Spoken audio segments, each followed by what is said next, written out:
Hello students, welcome to चेतन भार learning. तो इस वीक में रीजनिंग में हमने आपको कुछ क्वेश्चंस दिए थे। आई होप आप सब ने वो क्वेश्चंस कर लिए होंगे।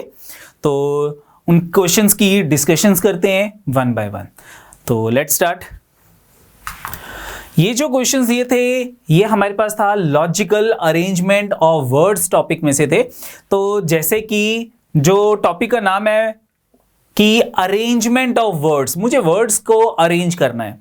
हमारे पास क्वेश्चन नंबर 1 है, which one of the given responses would be the logical sequence of the following words.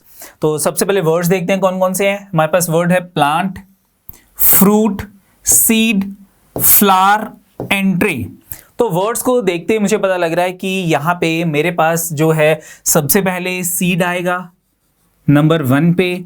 उसके बाद सीड जो है वो प्लांट में कन्वर्ट हो जाएगा नंबर 2। उसके बाद प्लांट के बाद हमारे पास वो ट्री बन जाएगा नंबर 3।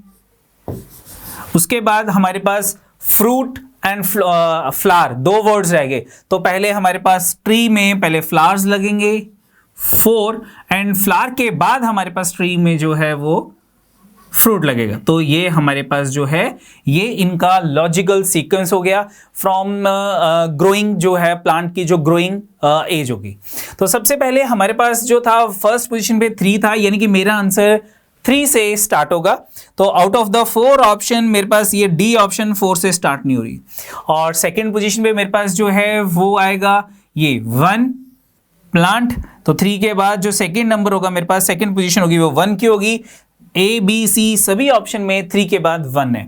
उसके बाद हमारे पास जो थर्ड है that is the 5 tree. Third position जो है वो ट्री की है। हमारा आंसर 3 1 5 होगा, बी ऑप्शन आंसर नहीं होगा। उसके बाद हमारे पास आता है फ्लावर यानी कि 4 और लास्ट में हमारे पास आएगा 2। तो 3 1 5 4 2 जो है 3 1 5 4 2 जो है that is the A option.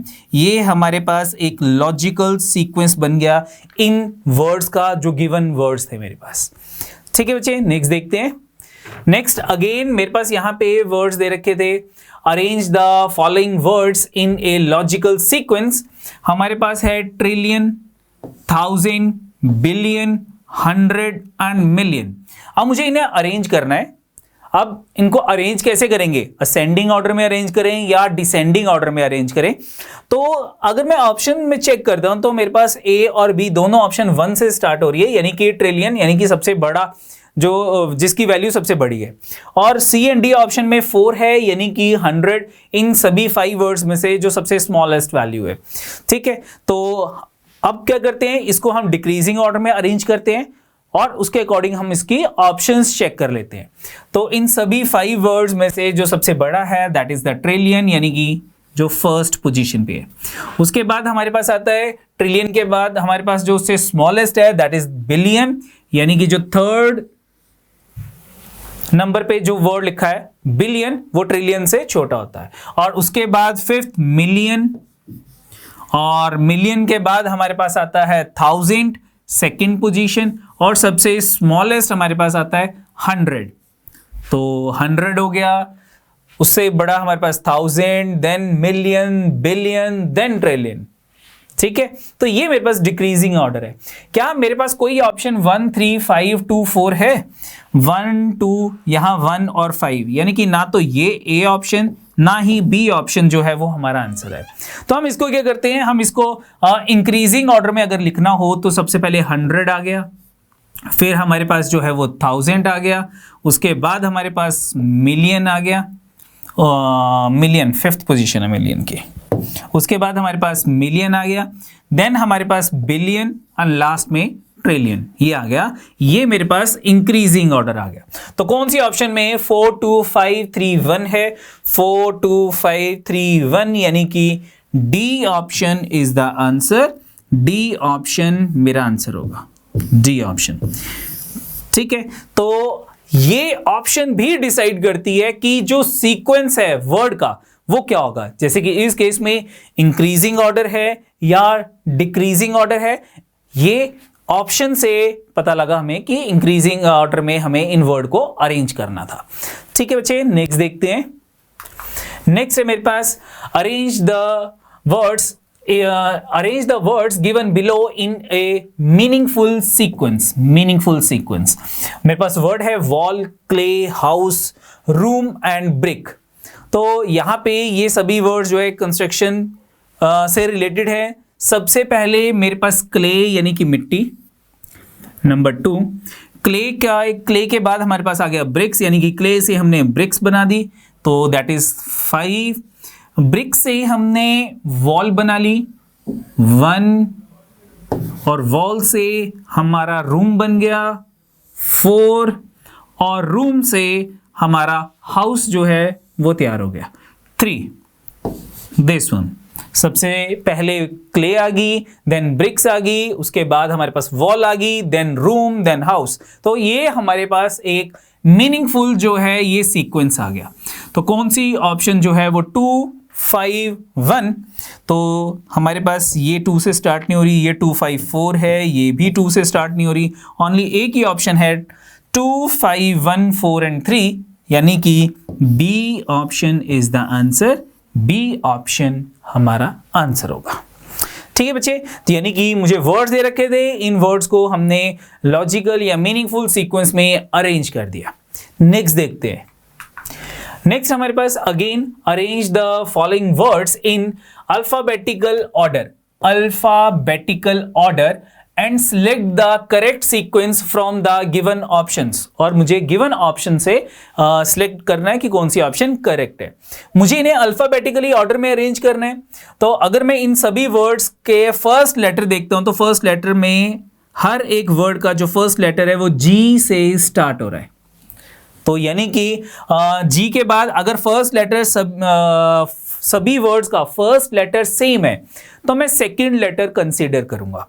यहां पे सेकंड लेटर एल है, इस वर्ड का सेकंड लेटर भी एल है, इस वर्ड का सेकंड लेटर ए है, यहां पे सेकंड लेटर ई है, और इस वर्ड में ग्राउंड में सेकंड लेटर आर है। तो हमारे पास अगर मैं इनको अल्फाबेटिकली ऑर्डर में अरेंज करूंगा, तो सबसे पहले जो हमारे पास वर्ड आएगा वो आएगा ग्लेवनियस, यानी कि ग्लेवनाइज, यानी कि थर्ड। ये सबसे पहले हमारे पास आएगा अल्फाबेटिकली ऑर्डर में, जो जी ए से स्टार्ट हो रहा है।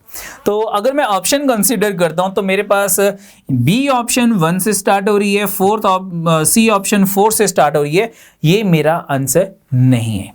ठीक है, चलो उसके बाद जी ए से के बाद अगर मैं रिमेनिंग वर्ड के सेकंड लेटर देखता हूं, तो ये यहाँ पे एल है, यहाँ पे भी एल है, यहाँ ई है और यहाँ आर है। तो जो सेकंड मेरे पास होगा वो आएगा